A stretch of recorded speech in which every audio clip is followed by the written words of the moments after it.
बहुत आसान चैप्टर है।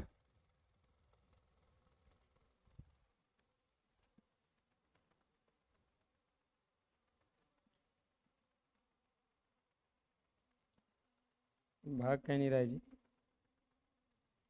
हाँ,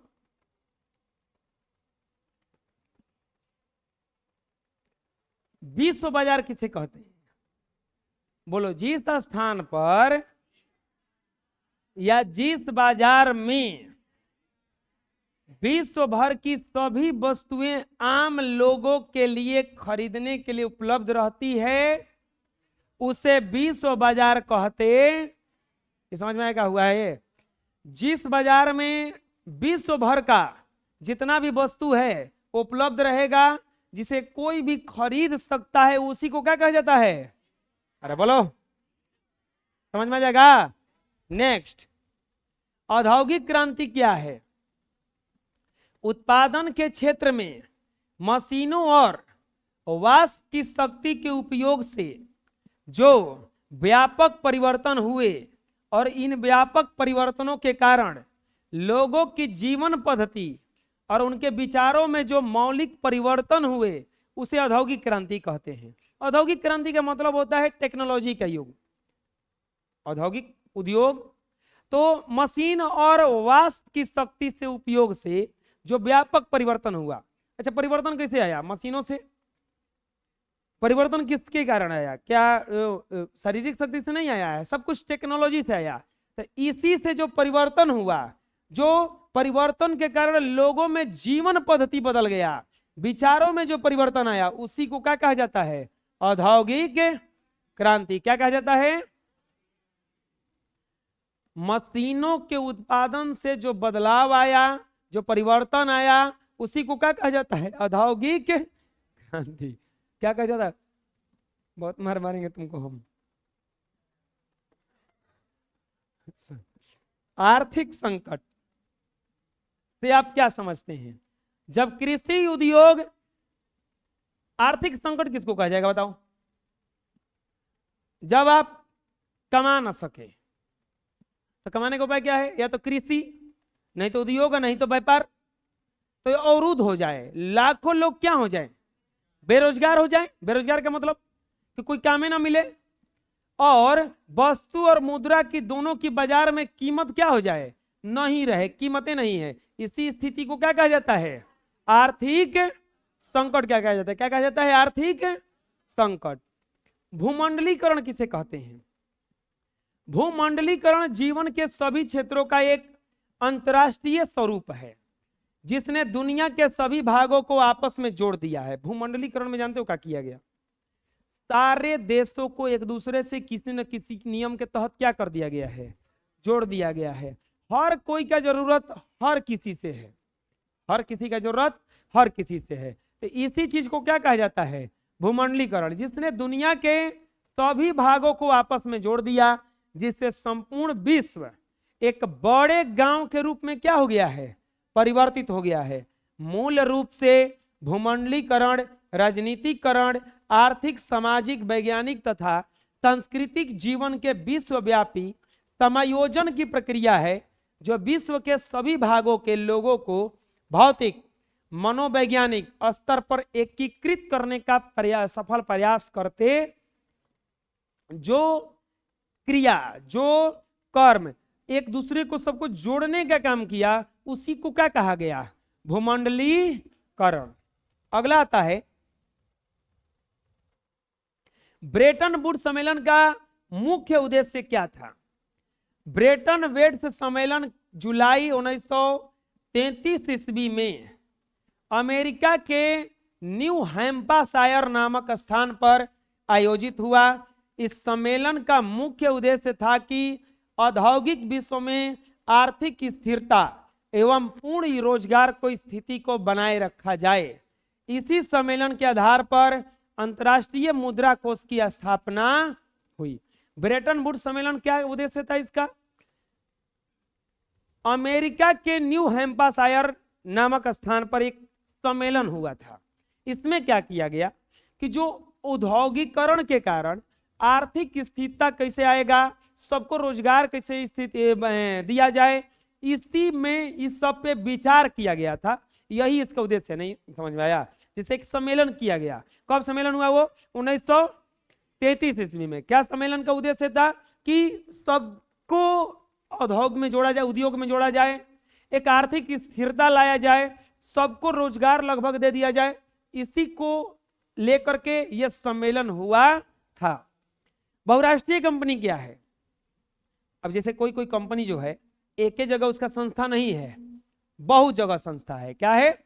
बहु जगह संस्था है।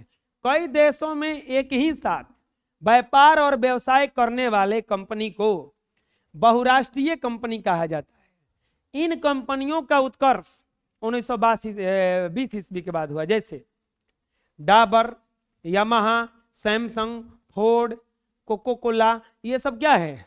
बहुराष्ट्रीय कंपनी है। ये आया था, आपको क्या कहा जाता है, इकोनॉमिक्स में भी आया था ये। 1929 के आर्थिक कारणों को संक्षेप में लिखे। 1929 के आर्थिक संकट का बुनियादी कारण स्वयं ही अर्थव्यवस्था के स्वरूप में समाहित था। प्रथम विश्व युद्ध के 4 वर्षों में यूरोप को छोड़कर बाजार आधारित अर्थव्यवस्था का विस्तार होता चला गया और उसके मुनाफे बढ़ते चले गए।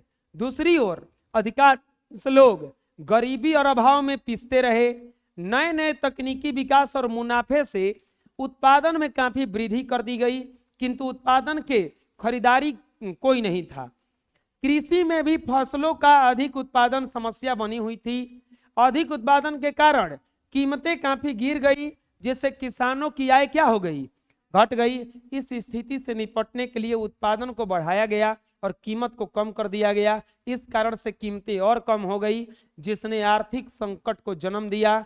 आर्थिक संकट की स्थिति 1929 से 33 तक रही। 1929 से 33 तक ये संकट बना रहा।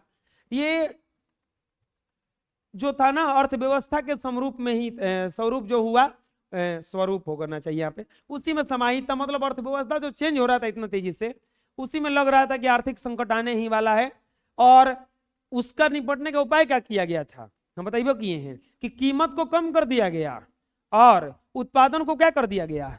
बढ़ा दिया गया। तो और दिक्कत आ गया कि और वस्तु ज्यादा हो गया, खरीदने वाला कोई नहीं था। औद्योगिक क्रांति ने किस प्रकार के बाजार को स्वरूप को विस्तृत किया? औद्योगिक क्रांति ने बाजार को संपूर्ण आर्थिक गतिविधियों का केंद्र बना दिया। जैसे औद्योगिक क्रांति का विकास हुआ, बाजार का स्वरूप विश्वव्यापी होता गया।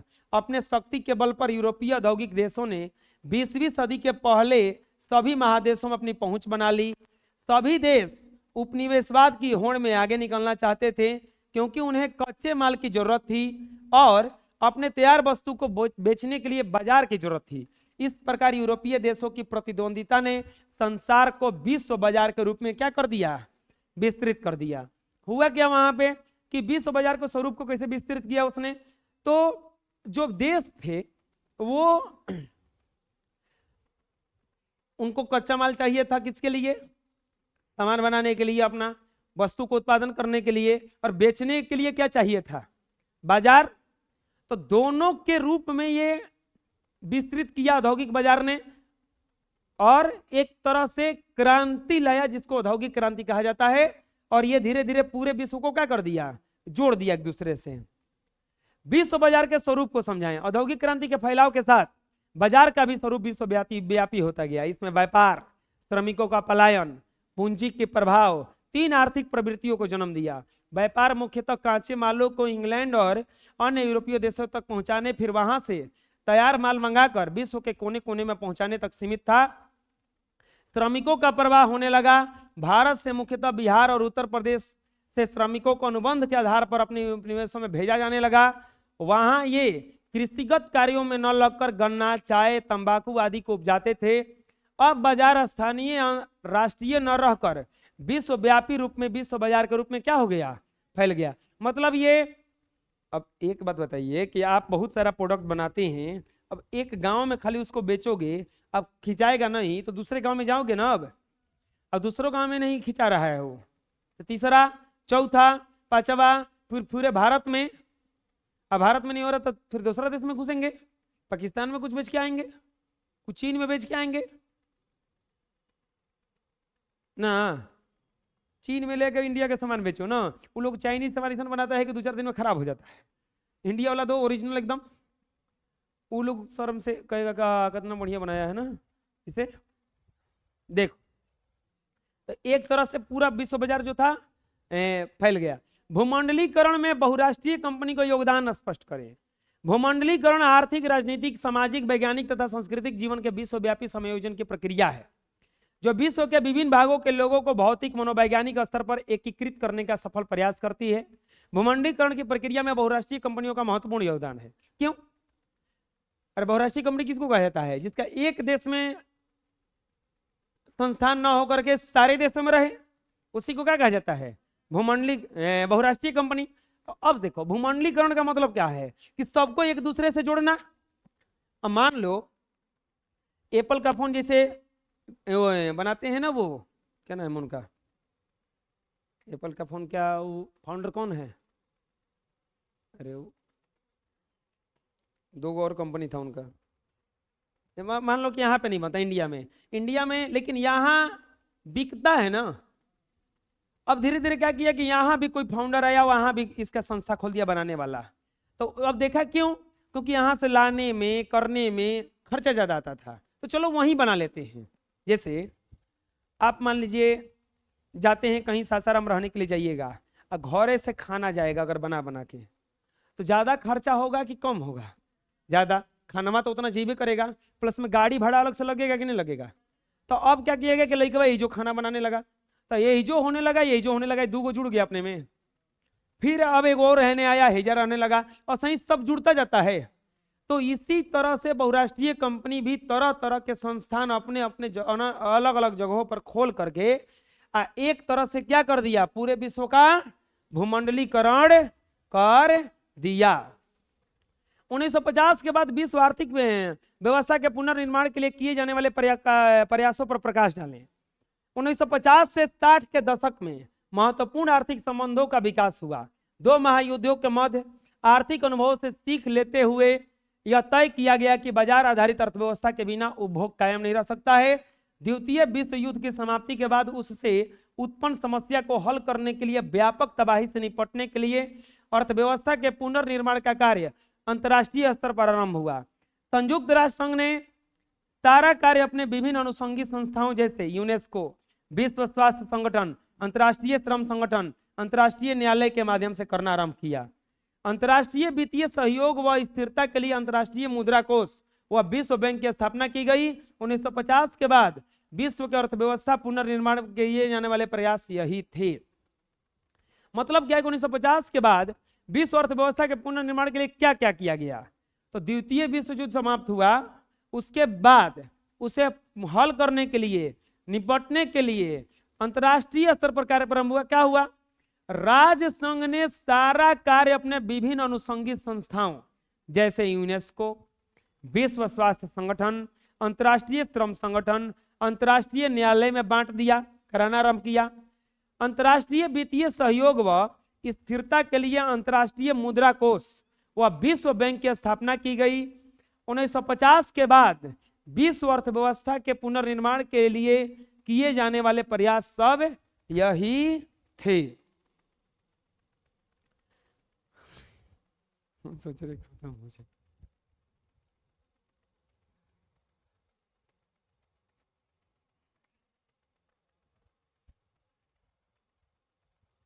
भूमंडलीकरण के भारत पर प्रभाव क्या पड़ा?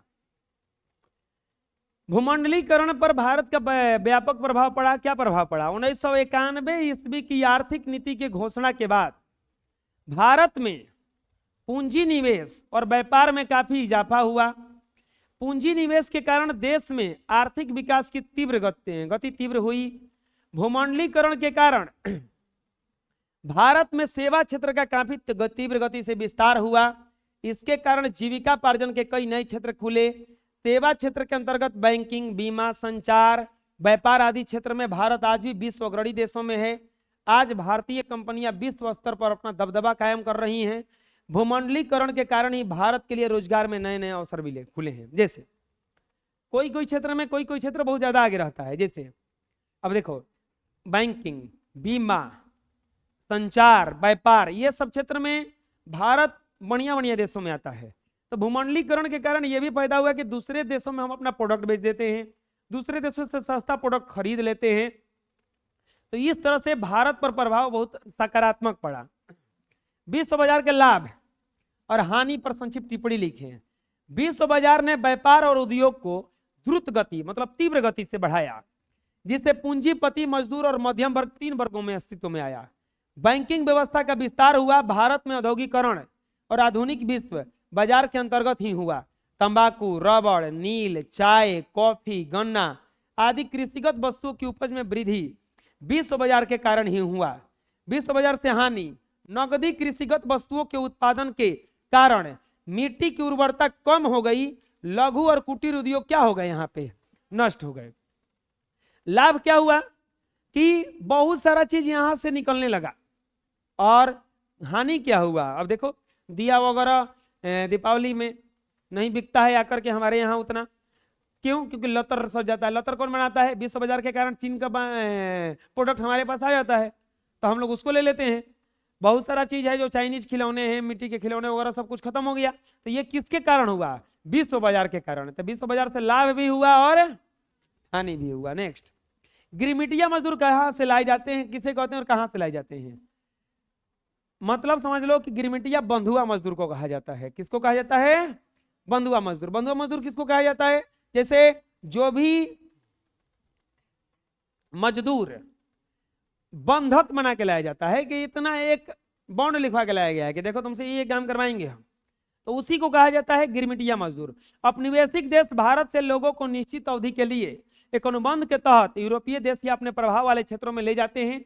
इन मजदूरों से मजदूरी बहुत कम होती है तथा इन्हें मुख्य रूप से कृषि कार्यों में लगाया जाता है। इस तरह के मजदूर को क्या कहा जाता है? गिरमिटिया मजदूर। यह मजदूर मुख्य रूप से पूर्वी उत्तर प्रदेश, बिहार और मध्य प्रदेश और तमिलनाडु इलाकों से लाए जाते थे। न्यू डील से आप क्या समझते हैं? आर्थिक मंदी के प्रभाव को समाप्त करने के लिए, हम नियंत्रित करने के लिए उद्देश्य से 1932 ईस्वी में अमेरिकी राष्ट्रपति फ्रैंकलिन डी रूजवेल्ट ने एक नई आर्थिक नीति अपनाई जिसे न्यू डील का नाम दिया गया। इसी नीति के अनुसार जन कल्याण के व्यापक योजना के अंतर्गत आर्थिक, राजनीतिक एवं प्रशासनिक नीतियों का नियमित करने का प्रयास किया गया। तो इस तरह से लघुत्तरीय क्वेश्चन हो गया। अगले क्लास में दीर्घोत्तरीय बताएंगे। आज के लिए इतना ही रहेगा।